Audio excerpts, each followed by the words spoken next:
नमस्कार, maths by DK Sharma YouTube channel पे आप लोगों का स्वागत है।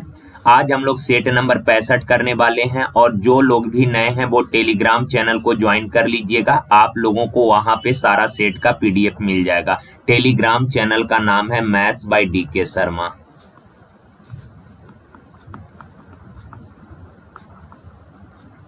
तो यहाँ पे जाके आप लोग ज्वाइन कर लीजिएगा, ठीक है।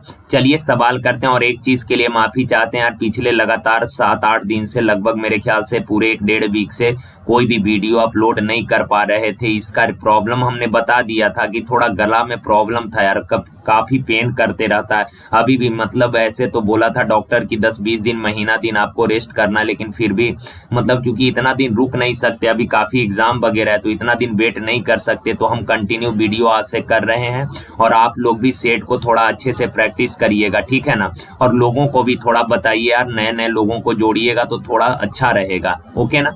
चलिए सवाल करते हैं। कहा 10% वार्षिक ब्याज की दर पर निवेश की गई 8,000 रुपए की राशि ब्याज को छमाही आधार पर, ध्यान रखिएगा, छमाही आधार पर चक्रवृद्धि किए जाने पर एक निश्चित अवधि में, टाइम भी नहीं दिया, का एक निश्चित समय में ये 9261 हो जाता है। तो आप बताएं यार, रेट 6 माही है, 6 माही को अगर एनुअल में लाइएगा तो रेट आधा हो जाएगा। कितना हो जाएगा रेट? 5%। और टाइम मान लिया T साल है तो टाइम 2 गुना यानी हो जाएगा कितना? 2T ईयर, ओके ना। तो आप बताएं 5% का फ्रैक्शन 1/20 यानी मूलधन 20 है, 1 का ब्याज मिला तो मिश्रधन हो गया कितना? 21/20। मूलधन 20 है, 1 का ब्याज मिला तो मिश्रधन हो गया कितना? 21। यार 1 साल में मिश्रधन हो गया 21/20 गुना 1 साल में हो गया इतना, तो 2T ईयर में हो गया कितना? पावर में 2T। पर एक्चुअल में मिश्रधन दिया है कितना? 9261 और बट्टा में मूलधन कितना है? 8,000 रुपया। अब यार 9261 होता है 21 का क्यों, 8,000 है 20 का क्यों। अब गौर से जरा देखें, बराबर के दोनों साइड का बेस सेम है, बेस अगर सेम है तो पावर भी सेम हो जाएगा, यानी 2T बराबर 3 तो T बराबर हो जाएगा 3/2 यानी कितना? 1.5 साल, ओके ना। तो ये अपना टाइम हम लोगों ने निकाल लिया। अब मेन सवाल यहाँ से है, कहा उसी धन राशि पर यानी कि 8,000 रुपए पर ही का पूर्व ब्याज दर से 2 गुने दर पर। तो यार पहले रेट था 10%, अब 2 गुना रेट यानी कि रेट है 20% वार्षिक का उतने ही समय के लिए। तो टाइम है कितना? 1.5 साल। टाइम है 1.5 साल का आपसे चक्रवृद्धि ब्याज बताइए। तो यार आप बताएं, रेट है 20% यानी 20% हर साल ब्याज मिलेगा, तो पहला साल तो 20% ब्याज मिलेगा क्योंकि 1 साल में 20%। क्या सेकेंड ईयर भी पूरे 1 साल का बोला? नहीं, आधा साल का बोला। 1 साल में 20% तो आधा साल में 10%। तो कंटिन्यू घटना घटता है CI में, तो 2 साल का निकालना है तो ये भी फॉर्मूला 20 + 10 + 20 गुना 10/100। 2 0 से 2 0 कैंसिल, 20 10 30 2 32%। चक्रवृद्धि ब्याज 32% यानी कै रुपया? तो 8,000 पर 32% ब्याज मिला, तो 8,000 का 32%, 2 0 से 2 0 कैंसिल यानी 0, 8 दूना 16, 8 तिरिक 24 है 1, 25 25 100 60। Option number B. आगे देखिए, कहा जिस प्रकार इतना एक इंटीजर है, देखें यार, कहा ये वर्गमूल निकालना है। कहा कि 384 गुना x का वर्गमूल जो है एक पूर्णांक है, तो x का वैल्यू क्या होगा। इस सवाल का कहने का मतलब ये है कि 384 में कितना से गुना करे, x का वैल्यू निकालना, यानी ये कहना चाह रहा है कि 384 में कितना से गुना करें ताकि गुणनफल एक पूर्ण वर्ग संख्या बन जाए। तो 384 को पहले प्राइम फैक्टर में ब्रेक कर लीजिए। 2 से 1 2 9 18, 2 दूना 4। सिमिलरली 2 से 2 9 18, 2 6 12। अगेन 2 से 48 दूना 96, 2 से 24 दूना 48, 2 से 12 दूना 24, 2 से 6, 2 से 3, 3 से 1। अब यार पूर्ण वर्ग कहने के लिए क्या होना चाहिए? फैक्टर पेयर के रूप में। पूर्ण वर्ग बोला यानी कि फैक्टर इसके पेयर में होने चाहिए, तो 2 का पेयर बन रहा है, यहाँ पेयर है, ये पेयर है। अब 1 तो 2 है यानी कि 1 2 से और होना चाहिए था, और 1 3 से और गुना करेंगे तो क्या हो जाएगा? ये पूर्ण वर्ग बन जाएगा, यानी कि 2 गुना 3 कहने का मतलब 384 में अगर 6 से गुना करिएगा तो ये पूर्ण वर्ग संख्या प्राप्त होगा, यानी कि 6। Option number D. आगे देखिए, कहा ए की आय का 5%, ए के आय का 5% और बी के आय का 15% जो है ये बराबर है। ओके ना।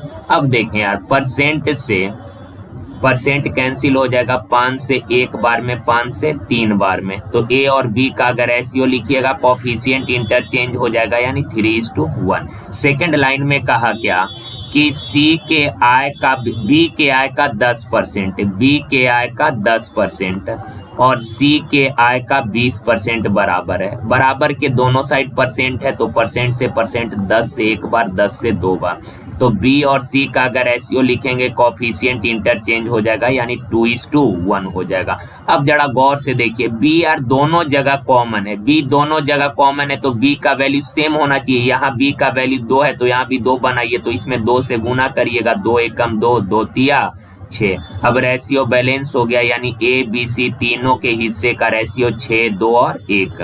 अब आगे का सी का है 2000, सी का इनकम है 1 यूनिट, 1 का वैल्यू दिया है कितना 2000, तो ए का इनकम यानी 6 का वैल्यू बोला, तो 2000 गुना 6 कितना 12000। ऑप्शन नंबर ए। देखिए का एक फल विक्रेता एक निश्चित मूल्य पर आम बेचकर 20% लाभ कमाता है। यदि वह प्रत्येक आम 1 रुपया है, ये रुपया ध्यान रखिएगा, ये रुपया है, 1 रुपया ज्यादा लेता तो वह 40% लाभ कमाता। एक आम का विक्रय मूल्य ज्ञात करें। देखिए यार का पहले जो है विक्रेता ने 20% लाभ पर सामान को बेच दिया का। अब इमेजिन यदि यानी अब सोच रहा है कि अगर 1 रुपया ज्यादा में बेचे होते ना तो 40% हमको लाभ होता। पहले 20% लाभ पर इसने सामान को बेच दिया, 20% लाभ पर बेच दिया। अब इमेजिन कर रहा है कि अगर 1 रुपए ज्यादा में बेचते तो हमको 40% का लाभ होता। पहले 20% लाभ कमा रहे थे, अब 40% लाभ हो रहा है, तो दोनों समयों के विक्रय मूल्य में अंतर है कै परसेंट का, 20% पर एक्चुअल में अंतर है 1 रुपए का, तो 20% बराबर एक रिलेशन आ गया। सवाल का एक आम का विक्रय मूल्य, सुनिए अगर क्रय मूल्य बोलता, क्रय मूल्य एक आम का तो 100% का वैल्यू, अगर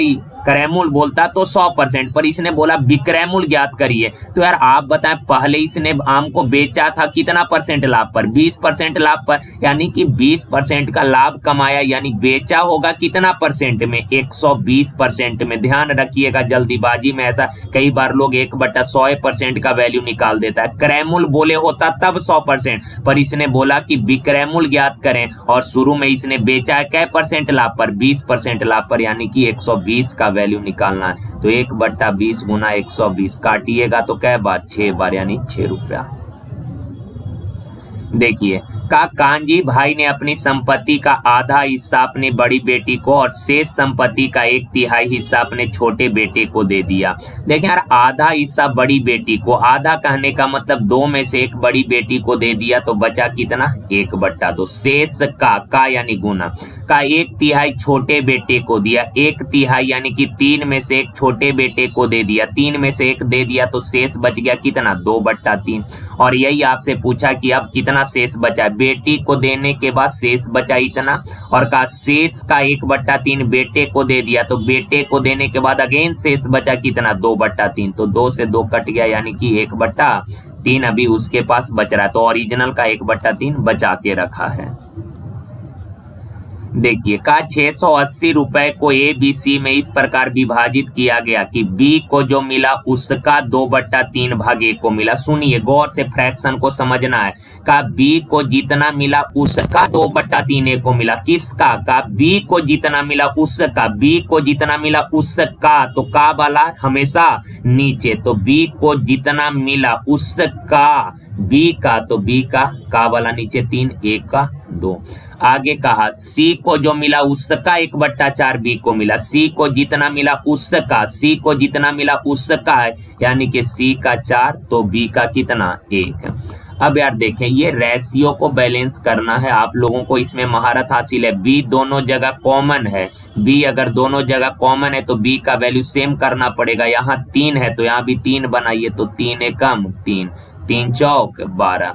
अब रेशियो बैलेंस हो गया, यानी ए बी सी के हिस्से का रेशियो ए का 2, बी का 3 और सी का 12। आप बताएं तीनों को मिलाकर टोटल कितना, 12 3 15, 15 आ 2 17, तो 17 यूनिट का वैल्यू दिया है 680, तो 1 यूनिट का वैल्यू कितना, 17 चौक 68, 40, 1 यूनिट 40, तो 1 का हिस्सा 40 दूना 80, ऑप्शन बी में ही है, तो ऑप्शन बी हो गया। ओके, चलिए आगे देखिए, कहा दो स्टेशन ए और बी के बीच की दूरी 230 किलोमीटर है। दो स्कूटर चालक के एक साथ ए और बी से विपरीत दिशा में चले तथा 3 घंटे बाद उनके बीच की दूरी 20 किलोमीटर है। देखिए यार, 3 घंटे बाद, पहले शुरुआत में दोनों के बीच का फासला था 230 किलोमीटर, 3 घंटे के बाद उनके बीच का फासला 20 किलोमीटर, 3 घंटे तक दोनों एक दूसरे की ओर चले, 3 घंटे तक दोनों एक दूसरे की ओर चले तो उनके बीच का फासला 20 किलोमीटर बच रहा है। इसका मतलब दोनों ने कितना फासला ट्रेवल कर लिया, तो 230 शुरुआत में था, 20 किलोमीटर अभी बच रहा है, यानी कि 210 किलोमीटर फासला दोनों ने 3 घंटे में ट्रेवल कर लिया। आगे सवाल में कहा एक स्कूटर चालक की गति दूसरे चालक से 10 किलोमीटर कम है। एक का गति अगर मान लेते हैं x है, तो कहा कि एक का गति दूसरे से 10 किलोमीटर कम है, यानी दूसरे का होगा x माइनस 10। तो यार आप बताएं, समय दिया है कि 3 घंटा, समय कितना है 3 घंटा, तो आपको पता है समय बराबर दूरी बट्टा चाल, तो टाइम है 3 घंटा, समय बराबर दूरी, दूरी 210 किलोमीटर 3 घंटा में तय किया बट्टा चाल, अपोजिट डायरेक्शन है तो चाल जुटेगा x प्लस x माइनस 10। 3 से एक बार 3 से काटिएगा 70, क्रॉस करिएगा तो 2x माइनस 10 बराबर 70, तो 2x बराबर 80, तो x बराबर कितना 40, यानी एक का चाल है 40 और दूसरा का 10 कम यानी 30, 40 30, ऑप्शन नंबर डी। देखिए, कहा किसी धन पर साधारण ब्याज मूलधन का 2/9 है। ब्याज जो है मूलधन का वाला नीचे, यानी कि मूलधन 9 है तो ब्याज कितना है 2 है। आगे का वर्षों की संख्या दर प्रतिशत की 2 गुनी है। टाइम जो है रेट का 2 गुना, तो रेट अगर x% है तो टाइम 2 गुना यानी कितना होगा 2x ईयर होगा। ओके, तो आपको पता है सर ब्याज है 2, तो ब्याज बराबर मूलधन गुना समय गुना दर बटा 100। सॉल्व कर लीजिएगा आप लोग, मेरे ख्याल से ऑप्शन बी आंसर आएगा। देखें, का एक तार के टुकड़े से 120 पाई सेंटीमीटर भुजा वाला एक वर्ग बनाया गया। सुनिए यार एक चीज समझिए, जैसे मान लीजिए ये तार है, तो इस तार का कुछ ना कुछ तो लंबाई रहा होगा, इस तार का कुछ लंबाई होगा। अब हम बोले कि इस तार को मोड़कर वर्ग बना दिए, इस तार को मोड़कर वर्ग बना दिए। ओके, आप बोलेंगे सर ये तार इतना गो है, आप वर्ग बना दिए तो इसका लेंथ ज्यादा। अरे इमेजिन कर लीजिए तार का लंबाई और बड़ा ले लीजिए ऐसे। अब इसको मोड़कर आप वर्ग बनाए, इसी तार को मोड़कर आपने एक वृत्त बना दिया और इसी तार को मोड़कर आपने एक ट्रायंगल मान लीजिए बना दिया। तो यार इन तीनों चीजों में एक चीज कॉमन होगा, इन तीनों फिगर में एक चीज कॉमन होगा, ध्यान रखिएगा। इसी तार को मोड़कर आपने वर्ग बनाया, वृत्त बनाया और ट्रायंगल बनाया। इसका मतलब है कि इन सभी फिगर का जो कंप्लीट लंबाई होगा, ये कंप्लीट लेंथ कहने का मतलब हो गया इसका परिमाप। कंप्लीट लंबाई यानी कि परिमाप, इन सब का परिमाप आपस में क्या रहेगा, तो आप बोलेंगे सर चूंकि इस तार को यूज किए तो जितना इसका लंबाई होगा वही इस फिगर का कंप्लीट लंबाई होगा, वही सर्कल का भी कंप्लीट लंबाई होगा और वही ट्रायंगल का भी कंप्लीट लंबाई होगा। यानी कि इस केस में तीनों का जो परिमाप होगा ना, तीनों फिगर का परिमाप वो क्या होगा, बराबर होगा। ये चीज इंपॉर्टेंट है, आप इस चीज को ध्यान में रखिएगा। ओके ना, तो चलिए अब सवाल करते हैं। देखिए, का एक तार के टुकड़े से 120 पाई सेंटीमीटर भुजा वाला एक वर्ग बनाया गया। का एक वर्ग बनाए हैं और जिसका भुजा का लंबाई दिया है, इसके भुजा का लंबाई साइड का लेंथ दिया है 120 पाई। और आपको पता है कि सर वर्ग के प्रत्येक भुजा का लंबाई क्या होता है, बराबर होता है। वर्ग के प्रत्येक भुजा का लंबाई बराबर, तो यार वर्ग का भुजा अगर 120 पाई है तो वर्ग का परिमाप क्या हो जाएगा, तो आप बोलेंगे सर इसका परिमाप होगा 4 गुना भुजा, 4 गुना 120 पाई यानी 12 चौक 48, 480 पाई। ओके ना, अब आगे कहा उसी तार को मोड़कर एक वृत्त बनाया गया। इसी तार को मोड़कर आपने एक वृत्त बना दिया, तो कहा कि वृत्त की रेडियस। तो आप एक चीज बताएं, अगर इस तार को मोड़कर वृत्त बनाए, इसका मतलब कि जो परिमाप वर्ग का होगा वही परिमाप इस वृत्त का भी होगा। समझ पा रहे हैं ना बात, दोनों का परिमाप बराबर होगा तो वृत्त का परिमाप क्या होता है 2 पाई r। पर परिमाप एक्चुअल में है कितना 480 पाई। भाई पाई से पाई कैंसिल होगा, 2 से काटिएगा तो r बराबर कितना हो जाएगा 240, तो रेडियस आ गया 240 centimetre. Option number C. Okay, चलिए आगे देखिए का एक टंकी को भरने में जितना समय बी लेता है उसके चौथाई समय में पाइप ए उसे भर देता है। का जितने समय में बी भरता है ना उसके चौथाई समय में ए भरता है, यानी कि बी अगर बी को 4 यूनिट समय लगता है तो ए को कितना टाइम लगता है 1। ये दोनों के टाइम का रिलेशन है। आगे कहा पाइप सी उस टंकी को भरने में ए द्वारा लिए गए समय से 3 गुना समय लेता है। ए को का सी को ए से 3 गुना टाइम लगता है। ए को अगर 1 समय लगता है सी को 3 गुना यानी 3 समय लगता है। यार तीनों के टाइम का रेशियो पता है, एफिशिएंसी का रेशियो निकालना चाहते हैं तो आप सबको पता है कि सर टाइम और एफिशिएंसी एक दूसरे का इनवर्स होता है। टाइम का रेशियो पता है, एफिशिएंसी निकालना है तो जस्ट इसका इनवर्स कर दीजिए। बी का लिखना है तो जिसको लिखना है उसको ढक दीजिएगा, बाकी को गुना करके उसके नीचे बी लिखना है तो बी को इग्नोर करिए, 3 एकम 3। ए लिखना है, ए को इग्नोर करिए, 4 तिया 12। सी लिखना है, सी को इग्नोर करिए, 4 एकम 4। तीनों का एफिशिएंसी आ गया, यानी कि बी 1 घंटा में 3 यूनिट पानी भरेगा, ए 1 घंटा में 12 यूनिट, सी 1 घंटा में 4 यूनिट। सवाल में कहा यदि तीनों पाइपों को एक साथ चालू किया गया तो टंकी भरने में 33 घंटा लगा। यार तीनों को एक साथ ओपन किए हैं, तीनों को एक साथ ओपन किए तो ए 3 भरेगा, बी 12, सी 4, तो तीनों मिलकर 1 घंटा में कितना 12 3 15 4 19, 1 घंटा में 19 तो 33 घंटा में कितना 33 से गुना किए। ये टोटल टैंक का क्षमता आ गया। 1 घंटा में 19, पूरा टैंक 33 घंटा में भरा तो 33 घंटा में कितना 33 से गुना किए, टोटल क्षमता आ गया। अब आगे कहा कि यदि पाइप सी को चालू ना किया जाए, अगर सी को चालू ना किया जाए कहने का मतलब यह हुआ कि केवल ए और बी को ओपन रखा जाए तो टैंक कितने समय में भरेगा, तो ए 1 घंटा में 12, बी 1 घंटा में 3, दोनों मिलकर 1 घंटा में कितना 15, 5 3 5 15, 3 से 11, अब 11 नमा 99, 11 और 9 20 बट्टा 5, 5 से काटिएगा 5 चौक 20, 5 एकम 5 पनिया ठीक 40, 41.8। Option number D. देखिए का जय और जोय की आयु का अनुपात 5:2 है। उनकी आयु का योग 63 है। 9 वर्ष बाद उनकी, देखिए यार दोनों के आयु का योग कितना 5 या 2 7, 7 बराबर दिया 63 तो 1 बराबर 9, 1 बराबर 9 तो पहला का एज 9 5 45, दूसरा का एज 9 दूना 18 का 9 साल बाद उनके आयु का रेशियो 9 साल बाद कितना होगा, तो यार प्रेजेंट में है 45, 9 साल बाद कितना हो जाएगा तो 54। दूसरा का वर्तमान आयु है 18, 9 साल बाद कितना हो जाएगा 27। रेशियो लेंगे 27 से 1, 27 से 2, 2:1।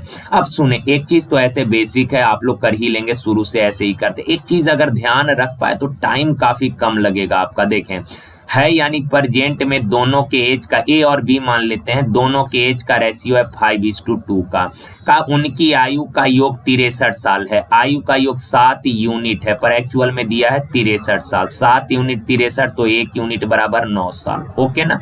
अब यार देखें का 9 साल बाद उनके एज का रेशियो क्या होगा, 9 साल बाद तो 9 ईयर 1 यूनिट को रिप्रेजेंट कर रहा है, 9 ईयर 1 यूनिट, तो 9 साल बाद यानी 1 यूनिट बढ़ जाएगा। 9 ईयर 1 यूनिट है तो 9 साल बाद एज कितना होगा, तो 1 यूनिट बढ़ जाएगा। 5 है प्रेजेंट में, 9 साल बाद 1 बढ़कर कितना 6। बी का परसेंटेज 2 है, 9 साल बाद 1 बढ़कर कितना 3, तो रेशियो लेंगे 2:1। काफी आसान हो जाएगा, आप ऐसे कर पाएंगे। तो शुरुआत में ऐसे माइंडसेट नहीं हो पाएगा, आप लोगों को यही चीज अच्छा लगेगा तो ऐसे ही कर लीजिए, पर जो लोग समझ पाए आप ऐसे करेंगे तो कई सवाल में आपका टाइम थोड़ा बच जाएगा। ओके ना।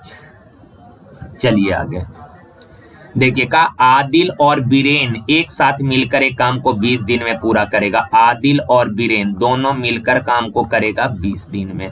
का बीरेन और चिराग काम को करेगा 50 दिन में। का आदिल और चिराग काम को करेगा 40 दिन में। तो 20, 50 और 40 का एलसीएम कितना हो जाएगा, एलसीएम अगर लेंगे आप लोग तो मेरे ख्याल से 200 हो जाएगा क्या यार, तो एलसीएम कितना 200, तो 20 से 10, 50 से 4, 40 से 5। अब यार देखें इन तीनों इक्वेशन को जोड़िएगा, A 2 ठो, B 2 ठो, C 2 ठो, यानी twice of A plus B plus C। बराबर 10 4 14 5 19, 2 हटाइएगा तो इधर आ जाएगा 19/2, यानी A plus B plus C तीनों मिलकर एक दिन में 19/2 काम करेगा। तीनों मिलकर एक दिन में 19/2 काम का यदि उसी को उसके द्वारा अकेले अकेले काम किया जाना था तो अकेले आदिल द्वारा लिए गए समय तथा बीरेन द्वारा लिए गए समय का अनुपात क्या होगा। एक चीज पहले देखिए, तीनों मिलकर एक दिन में 19/2 काम करता है, तो आदिल एक दिन में यानी ए एक दिन में कितना काम करेगा, तो तीनों मिलकर एक दिन में जितना काम करेगा उसमें से ए का निकालना है, तो ए के अलावा बी और सी का एक दिन का घटा दीजिए, कितना 4, तो 4 दूना 8 11, 19 में से 8 गया 11/2 का बीरेन द्वारा, तो यानी कि बी का वैल्यू निकालना है। देखें तीनों मिलकर एक दिन में 19/2 काम, एक दिन में 19/2 काम, बी का निकालना है, तो बी के अलावा ए और सी को घटा दीजिए। ए और सी एक दिन में क्या काम, 5 काम, तो तीनों मिलकर एक दिन में जितना काम करता है उसमें से ए और सी का एक दिन का काम घटा दीजिएगा, तो बी का एक दिन का काम आ जाएगा 9/2। अब देखें यार, दोनों के ये टाइम का रेशियो आ गया, एफिशिएंसी काम है यानी कि एफिशिएंसी का ये रेशियो आ गया। ए एक दिन में 11/2 काम करता है, ये काम यानी एफिशिएंसी का रेशियो है, तो और बी एक दिन में 9/2 काम करता है। रेशियो लेंगे 2 से 2 कैंसिल हो जाएगा, यानी काम अर्थात एफिशिएंसी का रेशियो 11:9, पर इसने सवाल में बोला समय का रेशियो, एफिशिएंसी का रेशियो 11:9 है, तो टाइम एफिशिएंसी का इनवर्स यानी कि 9:11, ऑप्शन नंबर डी। कई बार लोग यहीं से निकाल के 11:9 कर देता है, पर ध्यान रखिएगा 11:9 ये काम का रेशियो, काम कहने का मतलब एफिशिएंसी का, तो टाइम का रेशियो क्या होगा, एफिशिएंसी का जस्ट इनवर्स। देखिए का ए 5 मिनट में 10 पृष्ठ टाइप करता है, ए 5 मिनट में 10 पृष्ठ, 5 मिनट में अगर 10 पेज टाइप करता है तो 1 मिनट में कितना करेगा, 10/5। बी जो है 10 मिनट में 5 पेज, बी 10 मिनट में 5 पेज करता है तो 1 मिनट में कितना करेगा, 5/10। ए 1 मिनट में 5/10, बी 1 मिनट में ए 1 मिनट में 10/5, बी 1 मिनट में 5/10, तो दोनों मिलकर 1 मिनट में कितना, तो जोड़ दीजिएगा तो ये आ जाएगा एलसीएम कितना हो जाएगा, 10। 5 दूना 2 से 10 दूना 20, 10 एकम 5 एकम 5, तो 25/10। दोनों मिलकर 1 मिनट में इतना पेज टाइप करेगा, कहा कि 30 मिनट में कितना, 1 मिनट में इतना, तो 30 मिनट में कितना, 30 से गुना करिएगा, 25 तिया 75, ऑप्शन नंबर डी। आप लोग इस चीज को इतना लिख के कर सकते हैं या फिर डायरेक्ट कर लीजिए कि 5 मिनट में 10 पृष्ठ, तो 1 मिनट में कितना, 10/5 पृष्ठ। बी जो है 10 मिनट में 5, तो 1 मिनट में कितना, 5/10। दोनों मिलकर 1 मिनट में इतना पेज टाइप करेगा, 1 मिनट में इतना, तो 30 मिनट में कितना, 30 से गुना। अब यार देखिए 30 से दोनों में ना बारी बारी गुना, 30 से दोनों में, इसमें करिएगा 5 6 6 60, 10 तिया 5 तिया 15, 60 15 कितना, 75 पृष्ठ हो जाएगा, ऑप्शन डी। पूरा लिख के कीजिए, ऐसे बात एक ही है। का 2 प्रकार के साधारण नमक जिनका दर यानी रेट 7 रुपया 20 पैसा एवं 4 रुपया 40 पैसा पर केजी है, इसको किस अनुपात में मिलाया जाए ताकि इसे 6 रुपए 3 पैसे के दर पर बेचने पर ही 16 सही 2/3% का लाभ हो। तो एलिगेशन है, पहले प्रकार के नमक का रेट है 7 रुपया 20 पैसा, दूसरे प्रकार के नमक का रेट 4 रुपया 40 पैसा का, इन दोनों को मिलाकर जो नया मिक्सचर बना, इस नए मिक्सचर को 6 रुपए 30 पैसे के दर से अगर बेचिएगा तो 16 सही 2/3% का लाभ होगा। आपको पता है कि सर एलिगेशन में तीनों जगह का यूनिट सेम होना चाहिए, यहाँ क्रैमूल यहाँ क्रैमूल, तो यहाँ भी क्रैमूल लेना होगा, पर इसने विक्रैमूल दिया कि 6 रुपए 30 पैसे के दर से बेचे तो इतने का लाभ होगा, तो क्रैमूल निकाल लीजिए, 16 सही 2/3% का फ्रैक्शन 1/6, क्रैमूल 6 का लाभ हुआ तो विक्रैमूल कितना 7/6, तो इसमें उल्टा क्रैमूल निकालना है तो उल्टा गुना ना, 6/7 से गुना करिएगा तो 7 नमा 63, तो 6 नमा 54 यानी 5.40। अब यार 7.20 में से 5.40 घटाइएगा 0 कितना 1.80, और 5.40 में से 4.40 घटेगा कितना 1। अब यहाँ से डेसिमल हटाइएगा तो 2 जीरो यहाँ चिपक जाएगा, 1 0 से 1 0, 2 5 10, 2 9 18, 5:9, ऑप्शन नंबर डी। देखिए का ए बी सी 4200 रुपए की धनराशि को 7-8-6 के अनुपात में अपने बीच में बांटता है। ए बी और सी तीनों के हिस्से का रेशियो दिया है 7:8:6। तीनों को मिलाकर टोटल हिस्सा कितना है 8 7 15 6 21, पर एक्चुअल में दिया है कितना 4200। 21 यूनिट 4200 तो 1 यूनिट का वैल्यू कितना 2100। 1 यूनिट 2100 तो 1 का हिस्सा 7 दूना 1400, सॉरी 21 है ना तो 100 होगा ना, 21 दूना 42 200। 1 यूनिट 200 तो 7 यूनिट का वैल्यू 1400, सही तो था यार। 8 दूना 1600, सी का 6 दूना 1200। ए बी सी तीनों का ओरिजिनल हिस्सा आ गया। अब आगे का यदि 200 रुपए की राशि प्रत्येक के हिस्से में जोड़ दी जाए, यानी प्रत्येक को पहले 4200 रुपए ए बी सी के बीच में बांटे तो ए को मिला 1400, बी को 1600, सी को 1200। अब कहा कि यदि 200 रुपए और सबको दे दिए, 200 रुपए अगर और सबको दे दिए तो ए का हो गया 1600, बी को 200 और दिए तो बी के पास हो गया 1800, सी को 200 और दिए सी के पास हो गया 1400। अब इन तीनों के हिस्से का बोला कि नया रेशियो क्या होगा। तो देखें यार काटिएगा तो 2 0 से 2 0 कैंसिल हो जाएगा, 2 से 8, 2 से 9 और 2 से 7, 8 9 7, ऑप्शन बी। देखिए कहा tan इनवर्स पावर में माइनस है यानी कि इनवर्स -1 का प्रमुख मान यानी कि इसका प्रिंसिपल वैल्यू निकालना है। देखिए यहाँ tan इनवर्स -1 इसका वैल्यू निकालना है तो इसका मान इसके बराबर मान लेते हैं, कुछ भी थीटा मान लेते हैं, ओके ना। अब आपको एक चीज पता है कि सर किसी भी नंबर के पावर जो है अगर निगेटिव है, पावर अगर निगेटिव है इसका मतलब होता है इनवर्स यानी कि 1/x। जैसे x के पावर -2 पावर माइनस में है यानी कि हो जाएगा इनवर्स यानी x के पावर 2। क्लियर है ना, तो ये चीज तो आप लोगों को पता ही है। अब देखें यार tan इनवर्स है यानी कि ये 1/10 हो जाएगा, 1/10 क्रॉस करिएगा तो -1 बराबर ये क्या हो जाएगा tan थीटा, ओके ना। अब देखें tan का वैल्यू यहाँ पे निगेटिव आ गया तो पहले आप ये बताइए थीटा कितना होगा, तो 1 कितना डिग्री पर 1 होता है, tan कितना डिग्री 1, तो आप बोलेंगे सर 45 डिग्री, ओके ना। आंसर पाई के फॉर्म में दिया है तो 45 को अगर पाई के फॉर्म में लिखिएगा तो π/180, रेडियन के फॉर्म में तो π/180 से गुना 45 चौक यानी कि कितना π/4 आ जाएगा। क्लियर है बात।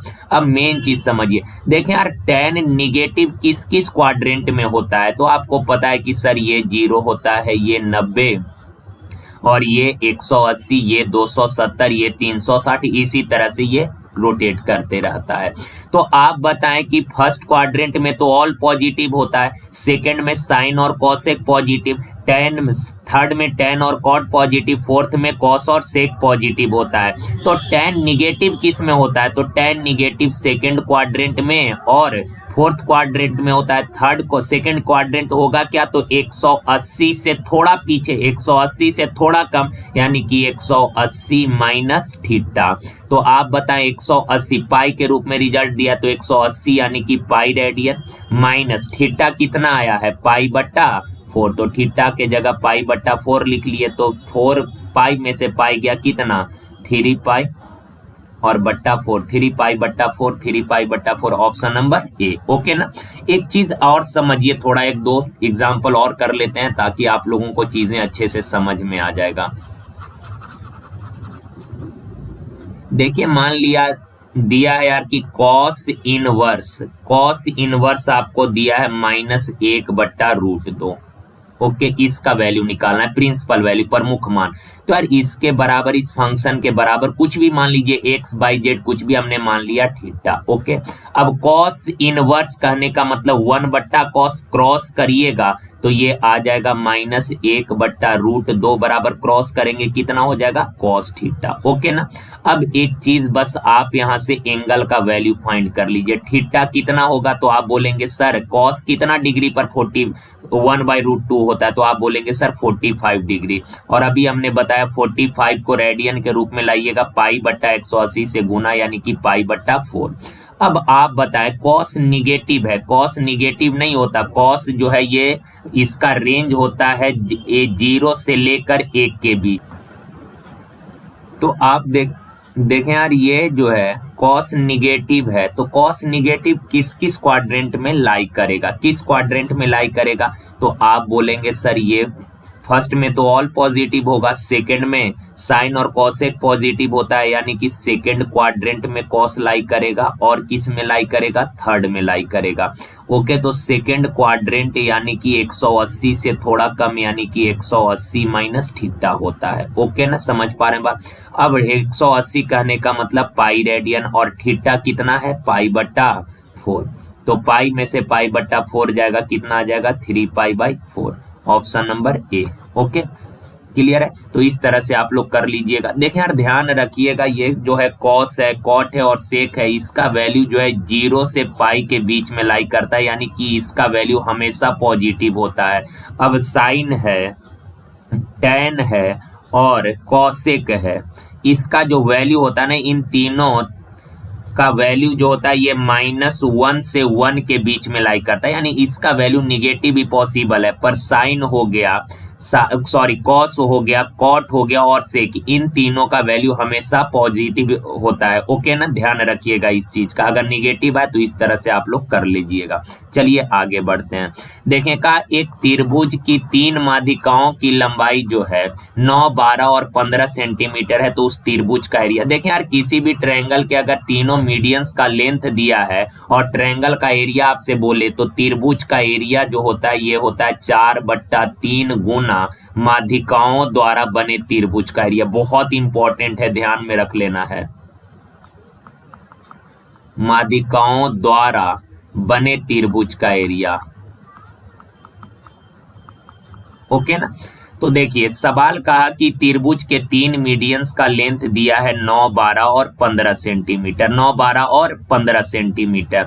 कहा कि त्रिभुज का एरिया क्या होगा, तो पहले इस मीडियन से जो ट्रायंगल बनेगा उस ट्रायंगल का एरिया क्या होगा। तो आप बताएं, क्या ये ट्रिपलेट है, 9, 12, 15 ट्रिपलेट है, तो जो ट्रायंगल बनेगा वो राइट एंगल होगा। समकोण त्रिभुज होगा तो समकोण त्रिभुज का एरिया होगा हाफ बेस इंटू हाइट, 2 छक 12, 9 छक 54। तो यार 4/3 गुना माध्यिकाओं द्वारा जो ट्रायंगल बनेगा उसका एरिया कितना, 54।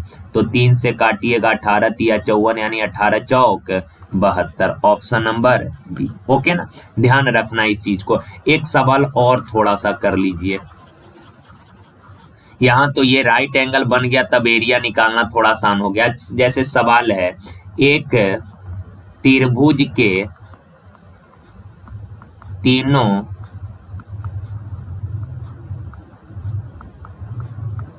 माध्यिकाओं की लंबाई क्रमशः 3, 5 एवं 6 सेंटीमीटर है, तो त्रिभुज का क्षेत्रफल ज्ञात करें। ओके, तीनों मीडियंस का लेंथ दिया है 3, 5 और 6 का कि ओरिजिनल ट्रायंगल का एरिया क्या होगा। तो अभी हमने बोला किसी भी त्रिभुज के अगर तीनों मीडियंस का लेंथ दिया तो ट्रायंगल का एरिया होगा 4/3 गुना माध्यिकाओं द्वारा बने त्रिभुज का एरिया। तो देखें यार, पहले माध्यिका का लेंथ दिया है 3, 5, 6, तो 3, 5, 6 ट्रिपलेट तो है नहीं, यानी कि 3, 5, 6 से जो ट्रायंगल बनेगा ये एक जनरल ट्रायंगल बनेगा जिसके साइड का लेंथ है 3, 5, 6। तो इस ट्रायंगल का एरिया क्या होगा, तो आपको पता है सर, जनरल त्रिभुज का एरिया एस वाला नियम से निकालते हैं, यानी एस यानी सेमी पेरीमीटर अर्ध परिमाप तीनों, 6, 3, 9, 5, 14/2, यानी कितना, 7। ए 7 है तो त्रिभुज का एरिया क्या होगा, एरिया होता है √एस यानी 7 इंटू एस माइनस ए, तो 7 में से 3 गया 4, इंटू एस माइनस बी, 7 में से 5 गया 2, इंटू एस माइनस सी, 7 में से 6 गया 1। तो यार 4 है, 4 का वर्गमूल 2, अंदर में √7 गुना 14। तो माध्यिकाओं द्वारा यानी 3, 5, 6 द्वारा जो ट्रायंगल बनेगा उसका एरिया होगा 2√14। तो यहाँ पे आ जाएगा 4/3 गुना माध्यिकाओं द्वारा बने त्रिभुज का एरिया 2√14, यानी 4 दूना 8/3 √14। क्लियर है बात। तो ये 2 सवाल काफी अच्छे थे, आप लोग कर लीजिएगा। ऐसे सवाल जो है 30 तारीख के पेपर में पूछा गया था रेलवे में। देखिए यार, कहा ए बी और सी एक त्रिभुज के वर्टिसेज हैं, शीर्ष हैं। कहा ए डी उसके मेरिडियंस में से एक है, तो मेरिडियन की लंबाई निकालना है। देखें यार, एक ट्रायंगल है जिसके तीनों वर्टेक्स का कोऑर्डिनेट दिया, ए का कोऑर्डिनेट है 7, -3, बी का कोऑर्डिनेट है 3, -1 और सी का कोऑर्डिनेट है 5, 3 का एडी मीडियंस है। आप बताना यार, एडी अगर मीडियंस है तो ये मिड पॉइंट पे मिलेगा, मिड पॉइंट पे, ओके ना। तो का एडी का लंबाई ज्ञात करना, इस रेखा का लंबाई निकालना है, ओके। तो देखें यार, सबसे पहले किसी भी पॉइंट, जैसे इस रेखा का लंबाई निकालना, तो पहले इस पॉइंट के दोनों पॉइंट का आपको कोऑर्डिनेट अगर पता है, कोऑर्डिनेट अगर पता है तो डिस्टेंस फॉर्मूला यूज करके इसका लंबाई निकाल लेंगे, ओके ना। तो देखें यार, इस पॉइंट का तो कोऑर्डिनेट आपको दिया है, इस पॉइंट का कोऑर्डिनेट निकाल लेते हैं। और आपको एक चीज पता होगा सर, मध्य बिंदु का अगर कोऑर्डिनेट निकालना, ये है 3, 1 और ये इसका कोऑर्डिनेट है 5, 3। तो यार अगर मिड पॉइंट का कोऑर्डिनेट निकालना है तो इसका x कोऑर्डिनेट होता है x1 + x2/2 और इसका y कोऑर्डिनेट होता है y1 + y2/2। तो x1 यानी कि 3 + 5 8/2 कितना 4, y1 यानी -1 + 3 -1 + 3 2/2 यानी कितना 1। तो इस पॉइंट का कोऑर्डिनेट आ गया आपका 4, 1। अब इस रेखा का लंबाई निकालना है तो AD का लंबाई निकालना है, तो फॉर्मूला होता है x1 - x2 या x2 - x1, बात एक ही है। तो 7 में से 4 गया 3 का स्क्वायर प्लस y1 - y2 -3 - 1 -4 -4 का स्क्वायर। तो ये हो जाएगा 3 का स्क्वायर 9, 4 का स्क्वायर 16, 9 25 का वर्गमूल कितना 5। ऑप्शन नंबर ए। देखिए का एक अर्धवृत्ताकार कोण मापक का व्यास, एक अर्धवृत्ताकार कोण मापक है, अर्धवृत्ताकार है, इसका व्यास 7 है, व्यास 7 है तो रेडियस क्या हो जाएगा 7/2, रेडियस 7/2 का इसका परिमाप, परिमाप यानी कंप्लीट बाउंड्री का लंबाई। तो देखें यार, इस चाप का लंबाई तो πr है प्लस ये व्यास r + r, ये कितना 2r। तो ये आ जाएगा अर्ध परिमाप का, सॉरी अर्धवृत्त का परिमाप। तो आप लोग कैलकुलेशन कर लीजिएगा, ओके। चलिए देखिए का x की लंबाई 5 फीट है और उसने ध्यान दिया कि उसकी परछाई की लंबाई 3 फीट है।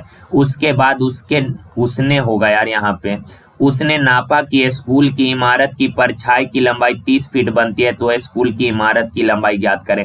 देखें यार, ये आपको यूनिटरी मेथड से ये सवाल कर लीजिएगा, काफी आसानी से हो जाएगा। फिगर बना के करने जाएंगे तो आप फंस जाएंगे। सिंपल ध्यान में रखना है, जैसे x का लंबाई 5 फीट है, ओरिजिनल लेंथ है 5 फीट और इसके छाया का लंबाई है कितना 3 फीट।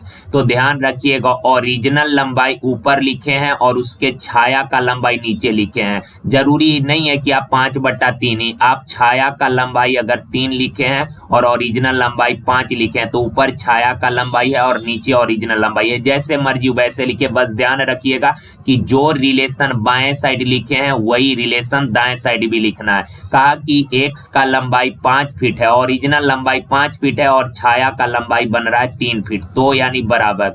कहा स्कूल के छाया का लंबाई 30 फीट है तो स्कूल का लंबाई कितना, ओरिजिनल लंबाई मान लेते हैं k, ओके ना। कहा कि x का लंबाई 5 फीट है, छाया 3 फीट लंबा बन रहा है, स्कूल का लंबाई k फीट है, छाया 30 फीट बन रहा है। तो 3 से 10 क्रॉस करिएगा, k बराबर 10 × 50, ऑप्शन नंबर ए। देखिए का दो संख्याओं का योग 36 है, उनका HCF और LCM 3 और 105 है। देखें यार, दोनों संख्या का HCF 3 है तो पहला संख्या हो जाएगा 3a और दूसरा संख्या 3b। का दोनों का योग 36 है, योग यानी 3 कॉमन कर लीजिएगा तो a + b हो जाएगा 36।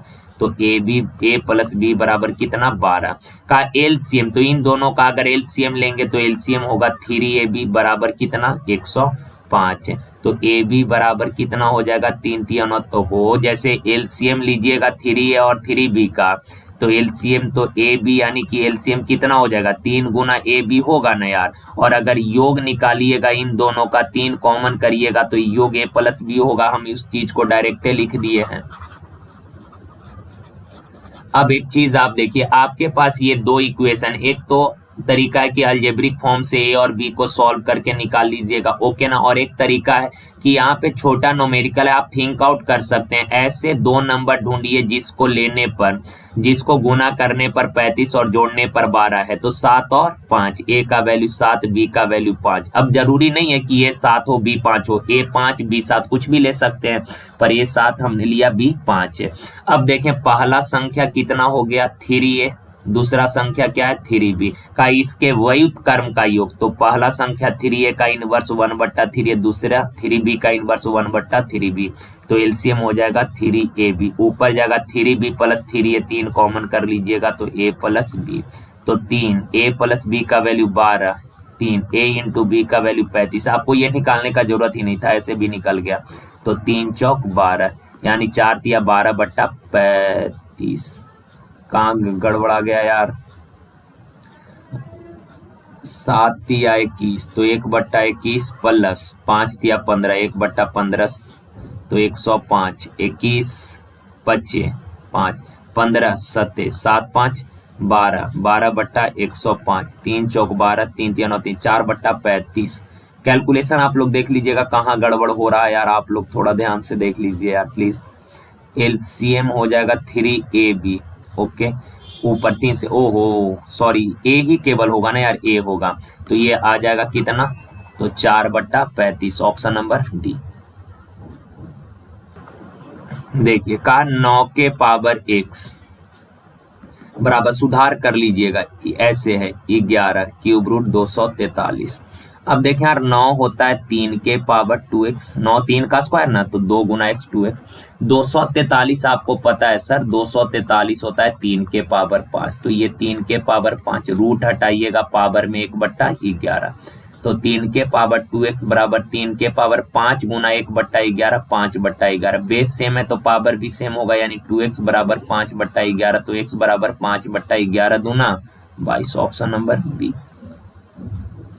देखिए 6 संख्याएं आरोही क्रम यानी घटते क्रम में, 6 संख्याएं a b c d e और f, ये 6 संख्याएं घटते क्रम में का प्रथम 5 संख्याओं का औसत 30 है। पहले 5 का औसत 30 है, तो पहले 5 का योग कितना हो गया, 30 पचे 150 का आखिरी 5 संख्या का योग, आखिरी 5 संख्या का औसत 25 है, तो आखिरी 5 संख्या का योग 25 पचे 125 हो जाएगा। का प्रथम और अंतिम का अंतर, तो अगर आप लिख के करेंगे ना यार, तो बीच का सारा नंबर कट जाएगा, पहला और आखिरी बच जाएगा। तो उतना नहीं करना, डायरेक्ट देखिए पहले 5 का औसत है 30, तो योग 30 पचे 150, आखिरी 5 का औसत है 25, तो योग 125। अंतर कितना है, तो 150 में से 125 को घटा दीजिएगा, तो आ जाएगा डिफरेंस कितने का, 25 का, ऑप्शन नंबर बी।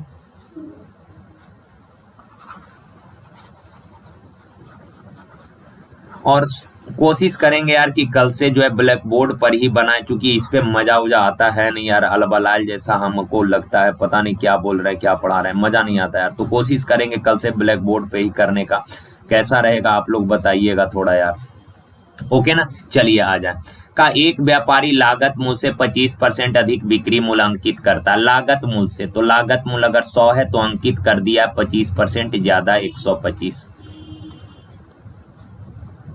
ओके।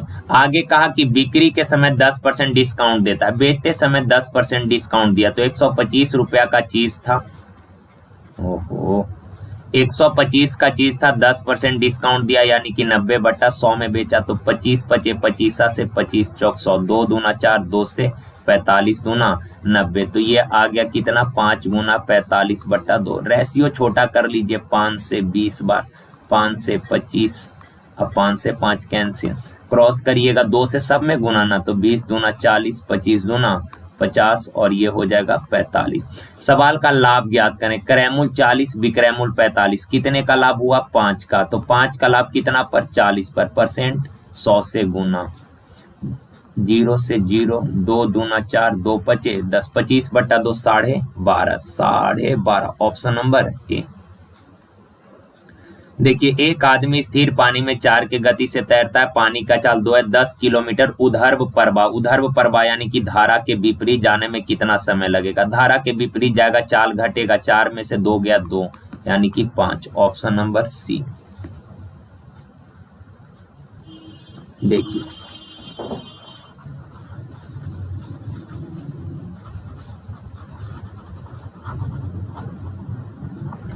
देखें यार, ये दिया है आपको 1+1/2 plus 1/3 plus dot dot dot 1/20 बराबर के।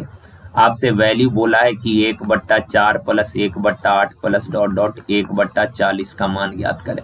देखें यार, जो सवाल पूछा है यहाँ फ्रैक्शन से स्टार्ट हो रहा है, पर यहाँ पे ये इंटीजर है, तो इस एक को क्या करिए, दाएं साइड लेकर जाइए। एक को दाएं साइड लेकर चले जाइएगा तो ये इधर आके -1 हो जाएगा। ओके ना, तो ये वैल्यू अपना आ गया 1/2 प्लस 1/3 प्लस इस तरह से 1/20 का वैल्यू k-1। अब इसका मान पूछा तो यहाँ से अगर 1/2 कॉमन कर लीजिएगा तो अंदर 1/2 प्लस 1/4 प्लस 1 कितना हो जाएगा 20। तो ये 1/2 गुना इसका कंप्लीट मान कितना है k-1, तो ये आ गया k-1/2, k-1/2, ऑप्शन नंबर सी। देखें ये सवाल दिया है आपको C-D बराबर C+D/5 बराबर CD/3। कहा कि CD का मान निकालना, C इंटू D का वैल्यू निकालना है, इसका मान। देखें यार, इस तीनों के बराबर, ये तीनों भिन्न आपस में बराबर है, तो इन तीनों के बराबर मान लिए के। इसके बट्टा में कुछ नहीं यानी 1 तो लिख सकते हैं, यानी कि C-D बराबर, क्रॉस करिएगा के कम के हो जाएगा। C+D बराबर क्या, क्रॉस करिएगा 5 गुना के 5 के हो जाएगा। अब यार इन दोनों को सॉल्व करिएगा, D से D कैंसिल हो जाएगा, 2C बराबर 6K, तो C बराबर कितना हो गया 3K। C का वैल्यू आ गया 3K। अच्छा सवाल है, थोड़ा कैलकुलेशन है। C का वैल्यू 3K। अब C का मान किसी भी इक्वेशन में पुट कर दीजिए। C-D बराबर K है, C का वैल्यू है कितना 3K, माइनस D बराबर K, D उधर जाएगा तो प्लस हो जाएगा, K इधर आके घटेगा तो 2K, तो D का वैल्यू आ गया 2K। C और D का वैल्यू पता कर लिए और यहाँ से बताना CD बराबर क्या होगा, तो क्रॉस मल्टीप्लाई करिएगा 3K होगा। तो भाई मेरे C का वैल्यू है 3K गुना D का वैल्यू है 2K बराबर 3K। ओके ना, 3K से 3K पूरा कट गया एक बार में, तो K का वैल्यू क्या आ गया 1/2। K का वैल्यू 1/2, तो CD का मान पूछा है। CD का मान कितना है देखिए ना, CD का मान 3K यानी कि 3 गुना K का वैल्यू 1/2 यानी कि 3/2, तो CD का मान पूछा 3/2। ओके, देखिए यार ये तो थोड़ा डिटेल अप्रोच हो गया, काफी आपका टाइम खराब हो गया, खराब हो जाएगा। तो बेसिक करने के लिए, समझाने के लिए जरूरी था कि आपको ऐसे बताना है, लेकिन इसको करना कैसे है कम समय में देखें। एक चीज बस, डाटा को थोड़ा सा ऑब्जर्व करना पड़ेगा आपको। जैसे देखिए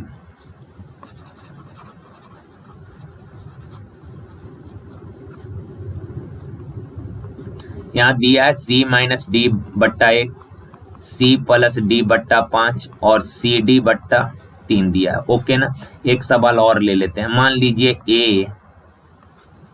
A-B बराबर है,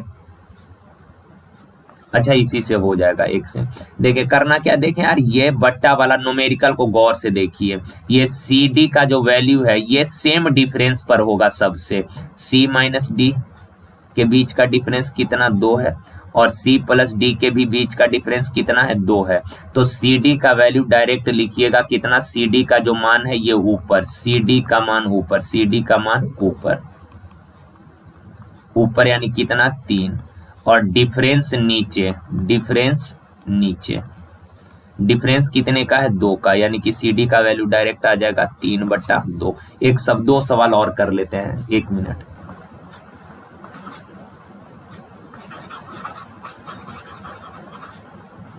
जैसे देखिए x माइनस बाई बराबर x प्लस बाई बट्टा 7 है और x इंटू बाई बट्टा 4 है। आपको x बाई का वैल्यू निकालना है, तो बेसिक तो कर ही लेंगे, आपको करना कुछ नहीं है, बट्टा में कुछ नहीं 1 है तो देखिए न्यूमेरिकल इसके बीच का गैप कितने का है, 3 का। यहाँ से इसके गैप 4 और 7 का डिफरेंस कितने का, 3 का।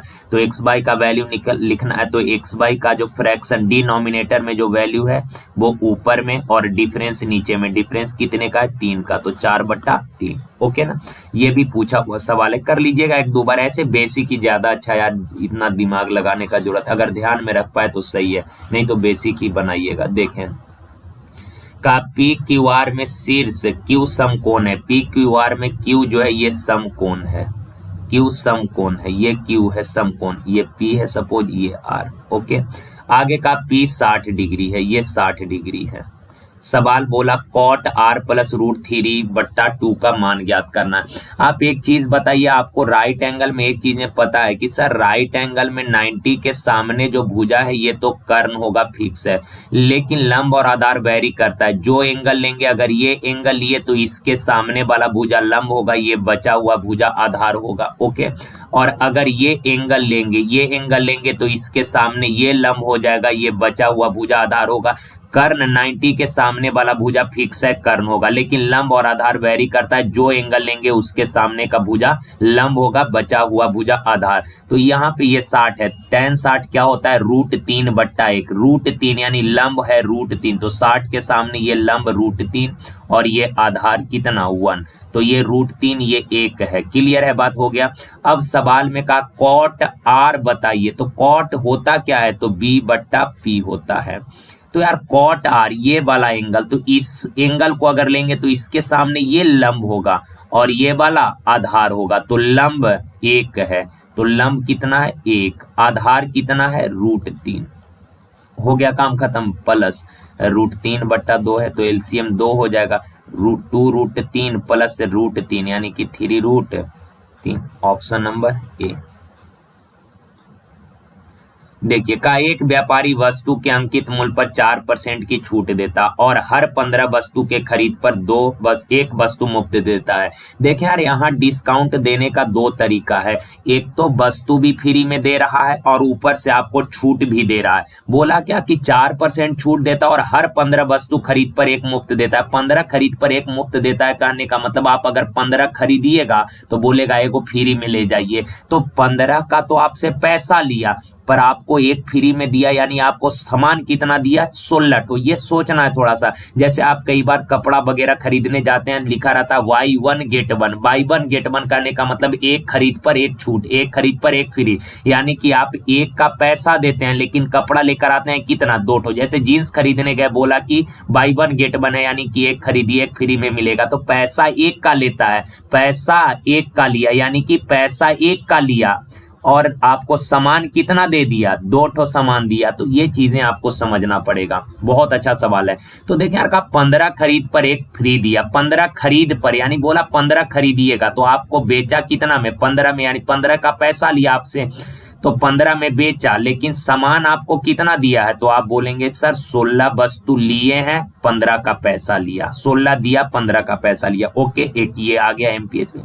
अब यार और बोला कि 4% सर आपको और डिस्काउंट मिलेगा, पहले तो एक सामान फ्री में दे दिया यानी कि 16 सामान दिया पैसा 15 का लिया, लेकिन बोला 4% और डिस्काउंट देंगे, 4% छूट दे दिया, 15 रुपया में बेच रहा, 4 का छूट दिया यानी दिया कितना में 96/100 में बेचा। तो ये उसका नया विक्रय मूल्य आ गया, ये नया विक्रय मूल्य। पहले 16 का चीज 15 में दे रहा था, ये विक्रय मूल्य था उसका, लेकिन बोला 4% और छूट देंगे यानी कि 96/100 में दिया, तो ये नया विक्रय मूल्य आ गया। का उसको 35% का इस प्रकार लाभ होता है, तो अंकित मूल्य को क्रय मूल्य से कितना % अधिक अंकित करना है। सुनिए, आपको इतना रुपया में बेचा ना तो 35% लाभ हुआ, क्रय मूल्य कितना तो विक्रय मूल्य में उल्टा गुना कर दीजिएगा, तो ये अब विक्रय मूल्य नहीं रहा, ये अब आपका क्या बन गया क्रय मूल्य। सुनिए गौर से एक बार फिर से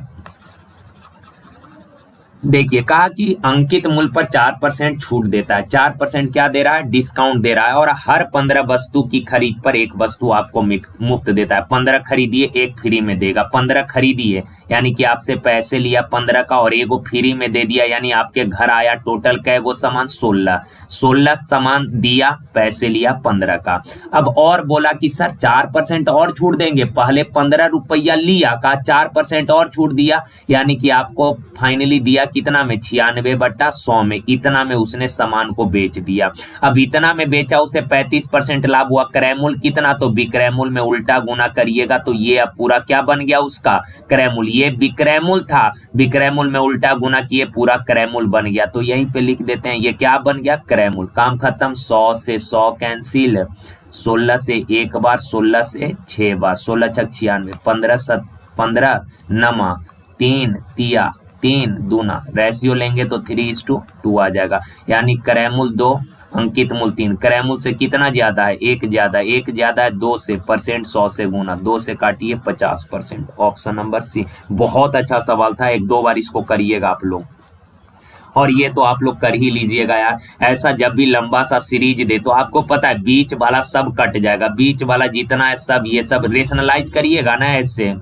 √100 माइनस √99 है तो इसको रेशनलाइज करिएगा, ओके ना। तो नीचे में कुछ नहीं, यानी कि 1 बचेगा। ऊपर में √100 प्लस √99 बट्टा में a minus B into A plus B, यानी a² माइनस b², √100 का स्क्वायर कितना 10, और √99 का स्क्वायर √100 का स्क्वायर 100 माइनस √99 का स्क्वायर 99, 100 में से 99 जाएगा 1, यानी कि बट्टा में तो हमेशा 1 रहेगा। तो इतना नहीं करना है, आप सीधे करिएगा क्या कि ऐसा सीरीज जब भी रहेगा बीच वाला सब कट जाएगा, सब कट जाएगा, ओके ना। यहाँ बच जाएगा पहला टर्म √100 यानी कि 10, अब माइनस है तो ये ऊपर जाके प्लस हो जाएगा, √1 का वर्गमूल 1, यानी 10 है 1, 11 आंसर हो जाएगा, ओके।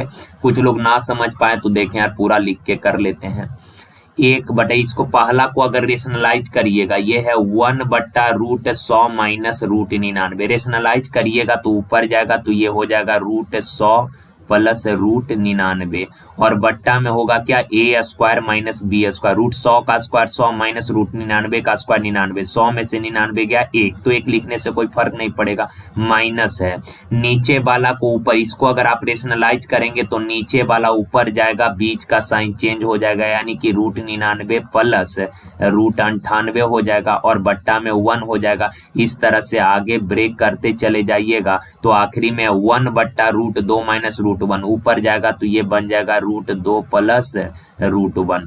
अब यार ये ब्रैकेट के बाहर माइनस है तो अंदर का साइन क्या हो जाएगा, माइनस हो जाएगा ना, ये माइनस हो जाएगा। तो देखें यार ये कट जाएगा, इस तरह से सीरीज में सब बीच वाला कट जाएगा। यहाँ पे 1 है तो ये पहला √100 यानी कि 10, आखिरी √1 का वर्गमूल 1, तो 100 का 10, 10 है 1, 11, ऑप्शन नंबर डी हो जाएगा, ओके ना।